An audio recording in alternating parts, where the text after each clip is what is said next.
So this is kind of a different perspective we're getting today, which I think is so exciting. You might know me as Carmodance. I was more of like a dance enthusiast. Like I liked being around it and like watching it, but I was never particularly great. I need 3 business days to learn a combo. Do you remember your first dance video that you ever posted on your YouTube channel? Basically, I would say like Dance Moms is kind of what made the channel blow up. How did you come up with the name Carmodance? And then I make the patterns, I sew them all, I rhinestone. It's like a one-woman show. What is your new role upcoming with Press Play? I am not a contemporary girl. Abby Lee followed me at one point. Shout out Molly. She's always been so nice. How do you decide who you post on Carmodance YouTube channel? Like there was people that were like diehard fans and they would just bring down anyone else. And like, that is not what I'm about at all. Like I missed out on certain things like in my regular life. If I was trying to record, my kid's going to get a Molly Long solo when she's 8 and it's going to be this song. And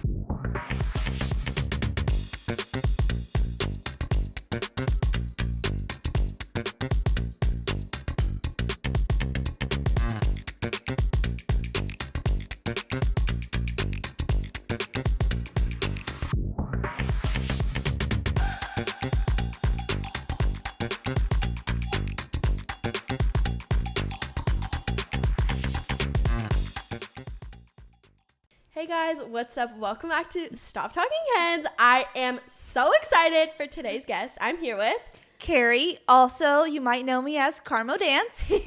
Okay, so this is kind of a different perspective we're getting today, which I think is so exciting.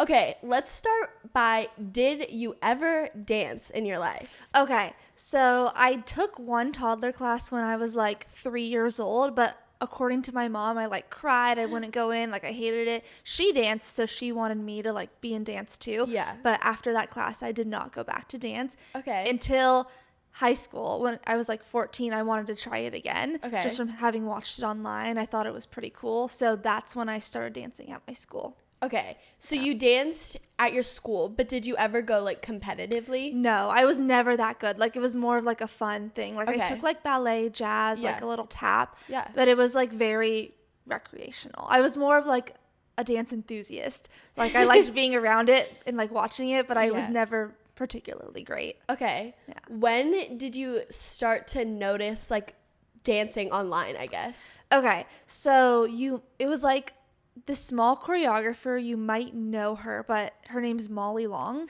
Yeah. No. Yeah. So who's that? she had these like viral videos like Single Ladies, My Boyfriend's Back. When I was in middle school, those came out and I was like, this is so cool. Like I didn't know that dance like this level even existed. And that was me looking at like 8 and 9-year-old kids. I was like, if they could do that, I want to try dance too. So then when I like the next year I started taking dance class. Okay. So basically that was kind of my like entry into the dance world. I was just like so in awe of these kids dancing that I wanted to try it too. Do you remember your first dance video that you ever posted on your YouTube channel? Let's see. Okay, so this is actually like the 10th year of Carmodance. So I have to go back. But if I remember, it was probably something from the 24/7 live stream from Abby Lee Dance Company. Like they were actually competing there one week. Okay. And I saw in the chat like everyone was talking about recording the videos and posting on YouTube. And I was like, what is that? So like I looked into it and I was like, well, I could do it because I was always watching videos on YouTube and I was like, well, is this how they like do it? They like record. That's how I screen recorded them and then I made a YouTube channel, basically. How did you come up with the name Carmodance? Okay, I get that question a lot. And it's not as like creative or cool as people think, but my name is Carrie Moses, so I just like took like the first few letters of that each one and like put it together. And it's like catchy. That's what people say. It like rolls off the tongue. Yeah, it does. The one thing I would like go back and change is the name because I'm like, that's so dumb. Like, what is that? Carmo? Like, that's not even a word. It just doesn't mean anything. No, it's good. Yeah, so people seem to like it, and it's at least memorable because there's a lot of ones that are like amazing dancers channel, like dance talent, whatever. There's a lot of this one is like not like any other. Yeah. So I guess that makes it good. It's personal to you. Yes, exactly. Yeah. Okay, when did your videos start to get like viral, I guess, on YouTube? Okay, honestly, it was pretty soon. It was like the first year, and if that hadn't happened, I probably would have quit it. Okay. But because I lived in LA, when the ALDCU had like their LA studio, they would like have competitions out in LA. So I would go to the competitions and like I would in real life. Yeah, in real life, like when they had those dance competitions, and I would go and like take a little clip or post it on Instagram. And so like that kind of drove people to my channel. Yeah. Basically, I would say like Dance Moms is kind of what made the channel blow up, even though I really only posted them for like a year. Okay. And then I kind of moved more into like competition dance. Yeah. Okay. So like within that year, you started to like gain attention.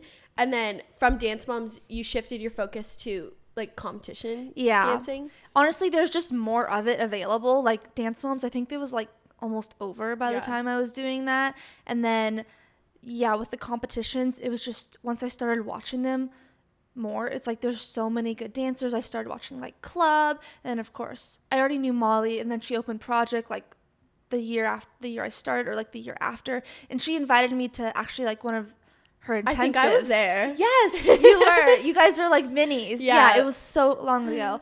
And so she invited me to that, and that was super nice of her. And that also like helped because like you guys are obviously so popular online, so people would come to my Instagram and like see what I was doing. Yeah. So honestly, just being able to like go to these like LA competitions or events kind of helped my channel. So you think like being local to LA, like for sure Absolutely. helps. Like there's other channels, because I'm friends with a lot of the other channels, and they live in like Canada or like other countries even, just like other states. And so they're not able to so much go in person to like these events, and especially the Anaheim ones are like the really popular ones. So being able to go to those in person and like network and meet teachers, choreographers, dancers, that's kind of how I think the channel got built up. Did you ever expect your videos to blow up?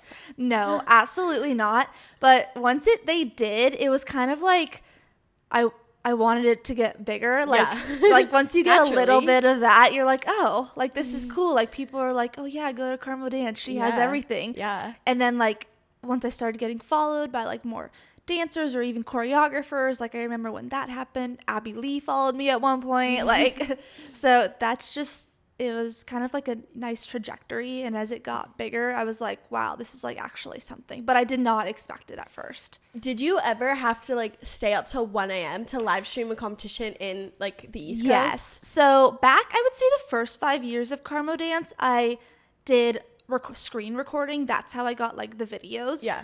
So yes, if there was like an event on the East Coast, which I would have to either get up at like 4 a.m. because if they started at 7. Yeah. So sometimes what I would do is I'd set my alarm. I'd like get up, turn on the live stream, then set up the screen recording, and then go back to sleep for like 3 hours and then cut all the videos. But then honestly, they ended earlier if they were on the East Coast since I'm on the West Coast. Oh, so it was actually nicer that way. Like the dance off would always end early, and then I could just like have my night free. Yeah. But on the West Coast ones, they would go to like 1 a.m. So sometimes that's like the one thing, like I would go back and like not dedicate quite as much time because I feel like I missed out on certain things like in my regular life if I was trying to record. Yeah. And I think my channel still would have done well even if I had like taken off a couple nights here or there. Right. You dedicated so much time to like getting the videos. Yeah. And then once like COVID hit, so like these past 5 years, I've stopped recording, and now I just like have so many connections and networkings that I like get the official videos from the parents or the teachers, the studios. Yeah, things like that's that. nice. So that's honestly made my life so much better. Okay. Yeah. Do you think you've the past 5 years like taken a step back from posting on YouTube and like people's solos? I would say maybe by like 20-30%. I think I'm just more selective now. Okay. Now that the channel's bigger, it's like I could go and post everything, but I don't think that's like as nice of a channel. It's like people want to see like what's great, like what's doing really well in the dance world. Yeah. So, and I also have like full-time jobs, so it's harder I was in college, like I was a 18-year-old when I started, so I had more time then because I wasn't working. I was just in school. Right. So how did you balance like going to school and doing all of this? So luckily the comps are mostly on the weekends. So I was able to balance my school, and honestly, I commuted. I went to Cal State Long Beach, so I only went 2 or 3 days a week. Okay. So it was pretty easy for me to balance that life. Yeah. Yeah. Do you remember your first ever in-person competition you attended? Yeah, I actually think you were there. I think it was Nuvo Long Beach. Molly had invited me like Molly's such a supporter of Carmodance. Like shout out Molly. She's always been so nice. Yeah, so it was Nouveau Long Beach. Like Dark Paradise year or the year before that? Yes, it was Ballroom Blitz year. Oh, Dark Paradise year. Okay, yeah. Because I remember like watching, it was, yeah, and then there was like Last Dance, I think. Yeah, He's a Dream. Yes, yeah. That was such a good year. So I got to come hang out with Molly and all of you kids. I remember I have like photos with the twins and like you guys. Wait, I remember like that year or 2018 maybe, the twins and I did like a vlog for your channel. Yes. It was like, you know what's funny, because you did that vlog and then I went to work at Break the Floor at the time, and then when I got there someone was like, I was in your vlog, who worked there? And I was like, really? She was like, yeah, it was like the Couch Twins. Do you remember Alyssa? Oh yeah. Yeah. she was like, I was in your vlog. I was like, oh my god, that's so funny. Wow, yeah. That's crazy. Okay. What is your favorite style to watch or like to film, to post all the things? Okay, so definitely jazz. That's kind of how I got into it. Like, I am not a contemporary girl. Like, right. Do not give me like instrumental elevator music. Like, and that's just what everyone is doing, especially for like a while. I feel like now it's kind of changing a little, but that was such a big thing. And like, I get it. I just feel like, you know what, you're going to have so much time to do that like concert contemp when you're older. I'm like, give me something fun, like entertaining. Right. Especially if I'm not there in person. I feel like jazz reads better like on the screen. Yeah. It's more entertaining. It pulls you in. Right. So, but in person, I do get kind of the appeal of contemporary. And I'd say to shoot, like, because I did a lot of photography when I was at All Dance One now, but I was there for like 5 years. And I think contemporary's easier to shoot because it's slower, right? But jazz, you kind of get like more fun pictures. Yeah. So okay, speaking of that, how did you get into working with Break the Floor or Dance One? Okay, so a few like 2018, like I had reached out to them. Actually, let me back up. So in like 2018, the owner of like Dance One, they just connected with me just because like I posted all their like competition stuff, and they were like really appreciative of that. Yeah. And they were one of like the only like convention circuits that really loved being posted because they loved the exposure. Okay. So I really connected with the owner there, and then eventually they brought me on to work. They're like, do you want to work? We'll put you in our like media department. There wasn't really a specific job at the time. Okay. So I was kind of doing like some admin stuff, and then post-COVID, they were like, we need to train more photographers. Can we train you? So my boss trained me on that, and I had the best bosses in the photo video department, and they trained me on photo. So I ended up touring a lot and taking photos, and so I kind of fell into this photographer role, kind of like I fell into Carmodance. So there was like a lot of just things just happening in my life, and it kind of worked out. Yeah. So I did photo and video for like 5 years. And now this year, it's kind of like a transition year because I've just started working for Press Play. Yes. And I was also working for another tour called Ultimate Dance Tour this year. And me and my coworker Amanda actually got to like manage their whole team. So that was like a big thing for us. And I take like all the skills I learned previously and got to like help and learn things on the spot too. Yeah. So. What is your new role upcoming with Press Play? Sure. Yeah. It's kind of like, my new role with Press Play is social media right now. Okay. It's kind of at a point where we're all kind of helping with a lot of things because it's building up. It's new. And roles are kind of going to change and shift, and we're all going to be kind of learning the new spots for sure. Like next year. Yeah. So right now it's like social media. So the things you see posted, I might be the ones posting those. I also do a little bit of video editing to help out the team. And just kind of anything they need right now. Yeah. We're all kind of just pitching in, basically. We're very excited for the next season. Me too. How do you decide who you post on Carmodance YouTube channel? Okay, so back in the day, and it was everyone. Like, I would post anyone and everyone, and things would get, like, 2 views, and, like, it was just, like, oversaturated. So I've slowly kind of been more selective with who I post. Right. It's dancers that I think will get views, or it's really a dance that I love. Yeah. Or starting a few years ago, like if you submit your dance, there like I charge a $30 fee. Okay. Like I try to keep it like a reasonable fee. Yeah. But like if it's a dancer that I don't know that really isn't going to maybe bring in a ton of views, so it's not like a symbiotic relationship, then like I will ask, I was like, here's the submission guidelines. Here's the fee. Like, I'm happy to post you. And then I get a lot of good response from that. No one's really pushed back on that. So I think it's fair. Like, I put a lot of work into my channel. It's a lot of hours. People think it's kind of like a passive job, but it's not. Like, there's nights where it's like, okay, I have to sit down. I have to go through tons of emails. I have to download these videos. Right. If the parent doesn't send it in the correct format, I then have to teach them how to send the video. So it really is a job. Yeah. So I think at a certain point, the level my channel is at, I do deserve to be compensated for that. And the channel is monetized right now. But because most of the dances use music that is copyrighted, you don't get very much. Like, it's like nice to have a little extra each month, but I'm not making like a living off of it. It's a passion project that I still love to do. And so I think that's a fair way to kind of be compensated for it.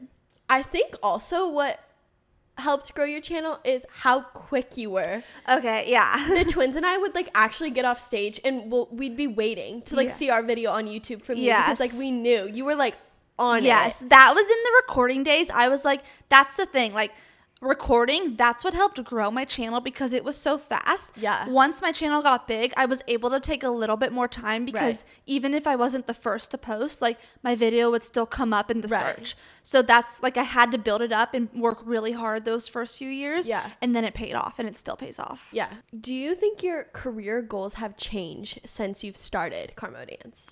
Absolutely. My career goals have changed because I went to college for psychology. So I'm in a totally different field. Like, I thought maybe I would be in psychology research. Like, I didn't want to be a therapist, but I thought I would do something with Freud. Yeah. With kids. Like, I still loved learning about psychology, and I finished my degree. But by the time I finished, I was already kind of working in the dance world. Yeah. So like, I had gotten my first job, and I was about to start with Break the Floor. So it definitely changed. Like, I didn't know when I started college if I would go on to get a master's, and by the time I ended, I was like, not going back to school. Like, I'm going into work for like the dance industry. Yeah. So it definitely changed. Okay. Yeah, a very unexpected way. Yeah, that's good though. Yeah. Speaking of that, do you have a wild or like memorable moment that you remember like filming live at? I would say the dance-offs, like, getting to photograph those were definitely a highlight. Yeah. It's like, you just do not realize when you're watching it online. Like, it is intense online. Like, the streams would crash. Like, it'd be crazy. The chats would be going crazy. But in person, it's like 100 times more crazy. Just like that energy in the room is insane. Yeah. And getting to capture those moments. Yeah. And I actually like implemented, like, back at Break the Floor, like, they didn't sell those dance-off photos, but I was like, people need to get these. So my bosses were like, okay, if you can like create us a system to like sell them. So the past like 3 years that I was there, we were selling them, and that's because like I like was like, we need to do this. Here's the system. I'll be in charge of it. Let me do it. And the parents loved them. Like, everyone loved the shots. The dancers loved them. They posted them. So yeah, that's so smart. You keep mentioning the chats that are on the live stream. Okay. Does that no longer exist It anymore? doesn't exist anymore. They have like switched over the system they do for like Dance One for live streams, but back in the day there was a chat next to the live stream, and it was like very hectic. There was people impersonating dancers. People would impersonate me. They'd be like, I'm Carmodance, like, I'll post your video. But I knew the people that moderated the chats, and they would text me, and they'd be like, are you online right now? And I'm like, no. They're like, okay, we know it's an imposter. It was crazy. So then they removed the chat. Yeah. They're probably like, for the best. Yeah. Yeah. Honestly, there was a lot of negativity because just of like how big like these popular studios are. Like, there was people that were like diehard fans, and they would just bring down anyone else, and like, that is not what I'm about at all. Like, I did not like that aspect of like the fandom, so to speak. Do you have a favorite song that you would want to see someone do a dance to? Okay. Yes. This, because you sent me this, and I thought and I knew right away what my answer was going to be, because it's the song that I think I'm saving for if I have a daughter in dance when she's like a mini jazz solo. Have you seen the movie like Confessions of a Teenage Drama Queen with Lindsay Lohan? Okay, you're too young, but this was like my era. Everyone tells me I look like Lindsay Lohan. You kind of do. Like, yeah. Okay, so when she was like in the Freaky Friday era, she also had this movie on Disney Channel. I'm gonna watch it. Yes, you should. But there's this song, I think it's called like Confessions of a Teenage Drama Queen. But it's like so cutesy, so jazz, so sassy, and every time parents ask me for suggestions, I'm like, here's the song. Nobody ever picks it. I'm like, it would be so cute. I'm like, my kid's going to get a Molly Long solo when she's 8, and it's going to be this song, and she's going to win a title. Like, it's so cute. Like, I'm sure people out there have heard it, but, like, it's my Molly favorite. definitely knows. She knows every song, like, ever. She would know it. Like, I think I probably even sent it to her because she's always like, I need suggestions. But, like, no one picks it, but that's the song that I would go with. Okay. You also have gotten into costumes, right? Mm-hmm. How did that come about? Okay, so I actually grew up sewing. Like, I started when I was 10. I wanted to make clothes for my American Girl dolls, so my mom put me in sewing classes near our house, and I just loved sewing. But then in, like, high school, college, I, like, stopped sewing. I just had other interests. Yeah. But COVID hit, you know, everyone's, like, breaking out their sewing machine, making masks, like, what else are you going to do during COVID? Right. So that's when I got into costume making. I had always loved looking at costumes, like to die for costumes. Like, I know her really well. Like, I would talk to her, I'd be like, oh my God, you make the most amazing stuff. And she's actually been so supportive of, like, my costumes, like Bahar. Like, I don't know if you guys ever. Yeah, she did, like, My Dark Paradise thing, I think. Yeah. She's just so nice. Like, she's so good. And, like, I would always scroll her page. Like, I would just look and look and look. And so I was like, you know what? I'm going to try my hand at costumes. So I've kind of slowly built, like, a little clientele. Like, I have some returners. I can't take on too many just because I have other jobs. Right. But it's, like, a super fun creative outlet for me that I never really thought would be, like, another business, but it is kind of like a little side business. Yeah. Do you personally design the costume, or is it, like, in collaboration with the parent and the teacher, like, all that? It kind of varies. Some come in knowing what they want, but a lot are like, here's some inspo pics and here's the song. Like, what do you think? Okay. And then I'll make designs for them, and then they can, like, pick which one, or we can kind of adjust from there. Right. And then I make the patterns. I sew them all. I rhinestone. It's like a one-woman show. So I do it all. Yeah. Okay. So shout out Carmodance Designs if you need a costume. Hit her up over here. Yeah. Okay. Do you have a favorite thing about dance? Yeah, I think it's how much fun everyone is having on stage. You know, it doesn't ever look like people are being forced to be on there. Right. And it also looks so effortless. Like, because I know how hard everyone works, it's just so enjoyable to be like, wow, like, these people are that good. Like, I know how hard they must have worked all season to get these dances on stage looking like this. Yeah. And I'm just, like, so proud of, like, how they look. And I'm not even, like, at the studio. I'm like, wow, you guys are doing fantastic. I'm like a proud aunt. Yeah. Wait, I so remember you, like, in McCoy. Like, at the Proud 21 intensive. But the twins and I weren't, like, officially, like, okay. You were yet. Like, that was, like, before. Testing the waters. Yeah. But honestly, it's that, even going to those, like, I've tried doing, like, Molly combos or, like, other people combos, and, like, I'm so bad at picking up the choreo. Like, so the people that go to these conventions every week and they learn these things in an hour, I'm like, props to you guys, because that could not be me. I'm like, I need 3 business days to learn a combo. You know, you're like, I'll be here, I'll learn it. We'll reconvene. No, Danny Lon, because I was working with him, and he tried to teach me pop music. So there's, like, I have, like, TikToks of us doing it, but I was like, Danny, I'm gonna go home, practice it for 3 days, and next time I see you, we can refilm this, because this is not looking cute. That's good. Yeah. Did it ever post? I did not ever post it. Oh, so you know what happened? We had a faculty in it that hadn't been announced yet, so I couldn't post it. And then by the time she was announced, the trend was over. But hey, bring the trend back. So maybe I'll show you it. Yeah. But it's like Danny and Kelly Sweeney just, like, doing it perfectly, and they put me in the middle, and I'm, like, a beat behind, missing. The footwork is not there. Like, I'll show you. Yeah, I want to see this TikTok. It's time for my favorite part. Okay. I didn't send you these questions. Oh, okay. But I love these questions. Okay. Are you an early person or a late night person? Late night, 100%. Okay. Like, if I don't have to set an alarm, I am the happiest girl in the world. Really? You don't like to wake up early? No. Okay. When you wake up, what is the first app you open?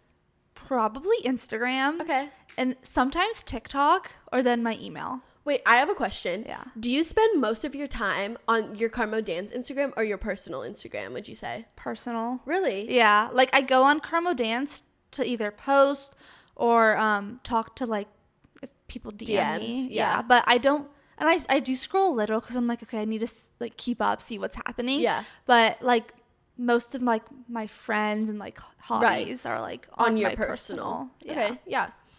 What is your go-to Starbucks order?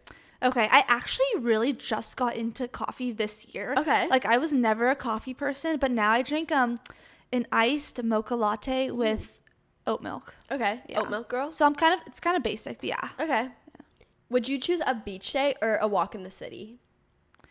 Probably a beach day. Okay. You know, honestly, I live like 15 minutes from the beach, but I don't go enough for someone who lives in Los Angeles and like grew up here. Yeah. Like, you just don't go. Like, when it's so easy, it's like you take it for granted. It's so true. So. Okay. What do you think is your favorite TikTok trend? Ooh. Okay. Honestly, right now it's gotta be nothing beats a Jet 2 holiday. They're funny. They're so funny. Yeah. I loved pop music too when that was out. Let me see, what else can I think of that's like a trend? Oh, have you seen like the Alexander Hamilton trend of like everyone climbing out the windows right now? See, I've never really gotten to Hamilton. Okay, so we're on different For You pages, but that one's all over my page right now. Isn't that crazy? Like how For You pages can be so different. Wait, are you on like dance TikTok? I see some things just because like it's like hearing me talk about dance. So I do see a lot of dance. I feel like I see more college dance on TikTok. Okay, like UDA. Yes. Okay. Yeah, like OSU or LSU, all the things. Yeah. Okay. What do you think is the most underrated style of dance? Ooh, I would say musical theater. Okay. Yeah, that's a good answer.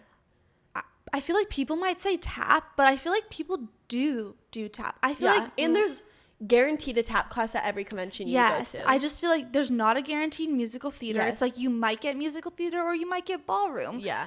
So I think musical theater is so fun, and I just love when people commit, like an Al Blackstone class or something like that. Like, just go all in to like good music, because like I'll listen to musical soundtracks in the car all the time. So anything with a song that I love, like I'll be there for it.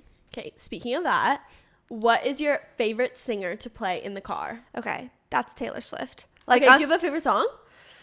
Okay, honestly, maybe the song Evermore from the album Evermore. Okay. Like, it's such like an in your feel song. Like, it's just like depressing, and I love a song that like takes me to like a place where I feel like I should be crying, but like I'm not. Like, so I agree. Yeah. Okay, what do you think is your most used emoji on your phone? Okay. Probably the one where it's like crying, like the full crying. Oh, okay. I know what you're talking about. Yeah. Or crown, because it's like, you dropped this. Your crown. Okay, what do you think is your guilty snack of choice? Ooh, chocolate. Like, I'm a very chocolate girl. Like, So are we. Okay. My mom got me addicted to dark chocolate kisses. Okay. So I just have a bag of them in my cabinet, and every morning I'm like 4 a day. And then by the time it's like midnight, it's been like 8. I've had 8 chocolate kisses, but it's because they're so little, and they're dark chocolate. Yes, dark chocolate's healthier. Exactly. It's like a vegetable, basically. Yeah, but no, I have so many of those a day. It's a problem. How many have you had today? 0? 3. Oh, okay. Yeah, so I have 1 more. I have 1 to 5 more when I get homecoming. Yeah. Okay, what is your like dream meal of choice? So like the meal, the drink, and the dessert. Okay, probably steak, mashed potatoes. Brussels sprouts is like the meal. That sounds so good. Yeah. And then the drink, maybe like a rosé, a glass of rosé. Yeah. You wouldn't know about, you're not old enough to know about that. Nope. So what's your dessert? Oh, right. Probably like a really, you know what? A chocolate lava cake. Okay. Yeah, because literally just give me all the chocolate, like, and I will eat it. Who is a celebrity you'd freak out over seeing? Okay. Well, besides like Taylor Swift, because I just feel like everyone would freak out over seeing her. It's true. But I do love Paul Mescal. I don't know who that is. He's an actor. He's dating Gracie Abrams. Oh, really? Yeah. So did you go to the concert? I had tickets to both nights, but I ended up being out of town. So I sold all my tickets. But I saw her at Taylor Swift. Oh, but me too. Yeah. I was kind of bummed that I didn't get to see her full concert. Yeah. But I had a great trip last week. Was Paul there? I don't think so. Yeah. So, not that could be on the rocks. You didn't hear it from me, but they could be on the rocks. Here you have it. Yeah. Well, she sang Taylor Swift All Too Well 10-minute version. Oh, really? Yeah, I saw it on TikTok. I was like, okay, now I'm mad I didn't go to the show. Okay. speaking of trip, where is your dream place to travel? Okay, it's definitely on the east side of Africa. Okay. Like Kenya, Botswana, Tanzania. Like that's also my For You page. It's like dance, pickleball, cooking, and then Africa. Wow. Like that's the lineup we're getting. So I would love to go on a safari, go see like the Great Migration. Like I look into trips all the time, and my siblings and I want to do a sibling trip. I'm just like, they just got out of college, some of them, so I'm like, they don't have the money yet, so I'm like, I don't know if I could wait for you guys. Like, we could do another trip when you have the money, but I want to go next year. So okay, so everyone stay tuned for that. Carmo in Africa. Carmodance takes on Africa. You've traveled a lot for dance, like touring. Where has your favorite place been that you've traveled? I'd say it'd have to be Anchorage, Alaska for Nuvo. Okay. Just because that's such a like rare place to go to. Like when else am I really going to Alaska? Yeah. It was perfect weather because it was fall. It wasn't too cold. Like the seasons were turning, and we don't really get that in LA. So it was gorgeous weather, and it was just honestly a good time. Nuvo's the only one that goes there, right? Yeah. I know, it's so random how like one tour, like Jump will go to Mexico, but no one else. Nuvo will go to Alaska, but nobody else. Okay, this is gonna be hard, but do you have a favorite group or like a favorite solo that you've ever watched? Okay. I used to do these like favorites videos at the end of like each year. Oh my god, I'd always hope to be in them. I think Dark Paradise, because that's one of my favorite solos from you for sure. Like that was such a good one. Favorite solo, I feel like I am gonna take it back to Kaylee Quinn, Hallelujah. Okay. That was also a Molly solo. Okay. Yeah, so that was such a good one. And then that was before Project. And that was like when she did Lyrical too, that Dance Precisions. And then favorite group, I would say Expressions, like their productions, they're just like so good. Yeah. So clean. Like when they did Bolero, like this was last year. Yeah. I remember watching it and I was like, wow. And just like seeing the troves of people like coming down the hallway in one costume, you're like, oh my god, it's happening. Like, and they're so precise, and they're also just like the nicest people, so I'm like, yes, go. Like, I love their productions. No, it's the best when like you see a good dancer on stage and then they get off stage and they're just as good of a person as they were like dancing. Honestly, on the stage. Almost everyone I've met has been such like wonderful people. Like, it's been fabulous being in the dance world. So I feel like it's hit or miss. I feel like people are nicer to me, to be honest, because they don't want to like be blacklisted from the Someone messaged me once and was like, there's this mom out to get my daughter. Did she tell you not to post my daughter? And I was like, nobody told me not to post your daughter. And if someone told me not to post your daughter, I wouldn't like listen to them. Like, that's so weird. I have my own mind. No, but there's crazy things like. But yeah, everyone's nice to me, luckily, because they want something from me. What is something that you didn't know about the dance world until you kind of entered it? Okay. I would say the cost of it, like you don't realize how much it costs. Like from the choreo, the privates, the costumes, like the entry fees for these conventions. I'm like, you have got to marry really well to be able to afford, or have a really good job yourself, of course. But like, I need to marry really well if my kid's going to be in dance. Like, it's so expensive. But then I also didn't realize how small the world is. Like, everyone knows everybody. It's so true. Like, you'll be working with someone and they'll be like, oh yeah, I grew up dancing at that studio, and you're like, wait, like I know the owner of that studio, and like, you know, I'm like, oh yeah, that's my uncle, or like and it's like everybody knows everyone. It's crazy. Well, it's nice, but it's like, oh my god, like it's so like it's small. I feel like from the outside it looks huge. Like it looks like, oh my god, there's so many dancers, like, but like genuinely when you're inside of it, you turn around and you know everyone. Yes. Like, it's crazy. You're like, oh, I haven't seen you in 2 years, but it doesn't matter. Like, I still know you. Yeah. Oh, wait. Also, the thing I didn't realize because I just watched, like, the live streams for a long time. I hadn't been to any of, like, nationals. But when I went to my first dance awards, the line for the dance-off is crazy. I didn't know that people line up at, like, 8 a.m. for that. It's, like, nothing you've ever seen. Like concert tickets. No, it's like they have barricades and you have to like get in line, and people are like camping out there for tickets. And then as soon as they open the doors, like the sprint, like that became like my least favorite night. Like I loved it, but I hated it because I was so overwhelmed. I was like, there's too many people. And so I loved when they would announce the top 10 and if like half the room would leave, I was like, okay, we're back. Like, this is better. Like, it's not so overcrowded. No, that is insane. Because you don't know that. No. Just you don't see unless that. You're there. Yeah, you only see the stage, basically. Yeah, it's crazy. So, yeah. There's a lot you, like, don't realize until you're in it. Based on your experience, what do you think makes a dancer stand out? I think it's face. Okay. Like, I think there's some people, I say, like, they have, like, a sparkle in their eyes. A star quality. Yes. Like a Hailey Bill's, like, her eyes, like, have a sparkle. I love her so much. She was on. Yeah. Yeah. Like she just, ever. like, has, like, you have to have a sparkle. Like, something about it. Like, even more so than the choreo, because I feel like the dancer makes the choreo. It's true. Like, you could be the best dancer in the world, but if you could be, like, a good dancer, but if you, like, make your choreo something, like, if you, like, elevate your choreo, then you're gonna be fantastic. Yeah. Like, if you, like, make something your own and really, like, be your own person, your own dancer, that's kind of what sets you apart. Yeah. Good answer. Okay, thank you so much for coming. This was so amazing. And you guys will probably have more questions, so you can comment them down below and we can do a follow-up episode. Yeah. Because I love doing those and you guys always have the best questions. But thank you so much for coming, and thank you guys so much for watching. I will see you guys next week with another video. Bye. Bye.